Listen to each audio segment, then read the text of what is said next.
जय गजानन मित्रांनो,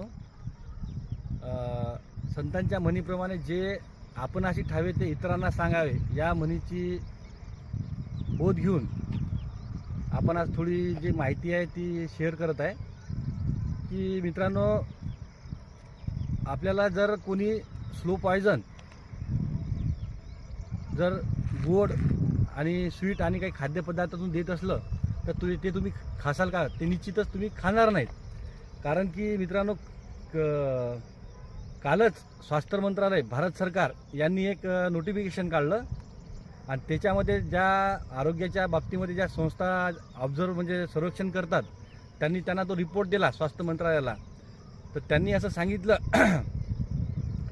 की जे बिडी सिगारेट तंबाखूच्या पॉकेटवरचं लिहून येते की बा हे आपल्याला हे जर आपण सेवन केलं तर हे आपल्या शरीरास हानिकारक आहे, याच पद्धतीने याच्या समोर आता म्हणजे यापुढे म्हणजे आता काही दिवसामध्येच की जे आपले हॉटेल्स आहेत, नाश्ता सेंटर आहेत, त्या ठिकाणी एक सेंट्रल गव्हर्नमेंट नियम काढणार आहे की त्याच्या तिथे तुम्हाला पाटी लावणे त्या दुकानदाराला कंपल्सरी करणार आहे.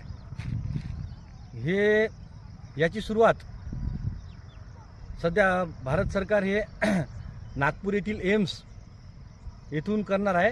आणि सर्वप्रथम जे शासनाचे ज्या कॅन्टीन आहेत, जे उपहारगृह आहेत सेंट्रल गव्हर्नमेंटचे आणि ते राज्य शासनासुद्धा आदेश देणार आहेत, यामध्ये ते जे अधिकृत लेटर पॅड आहेत त्याच्यावरसुद्धा ह्या चेतावणी देणार आहेत. मित्रांनो, आपल्याला सांगण्यास आश्चर्य वाटते की समोसा, कचोरी, जिलेबी हे जे खाद्यपदार्थ आपण खातो हे आपल्या आपण जे लोक सिगारेट, तंबाखू आणि अन्य पदार्थाचे सेवन घेतात त्याच्यापेक्षा सुद्धा हानिकारक झालेला आहे.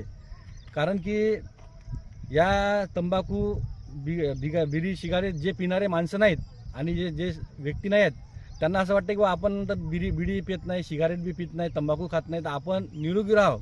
पण हे आपल्याला एकदम चुकीची माहिती आहे. कारण की या नवीन सर्वेक्षणानुसार असे दिसून येत आले की हे जे पदार्थ म्हणजे समोसा, कचोरी आणि जिलेबी हे ज्या तेलामध्ये आणि नेहमी म्हणजे एकच तेल जे तो दुकानदार एका कढईमध्ये टाकल्यावर तेच तेल दिवसभर तो 5-7 प्रकारेचे पदार्थ तळून तेच पुन्हा टाकून तेच पदार्थ पुन्हा तळतो. याच्यामुळे ग्लायसराइड नावाचे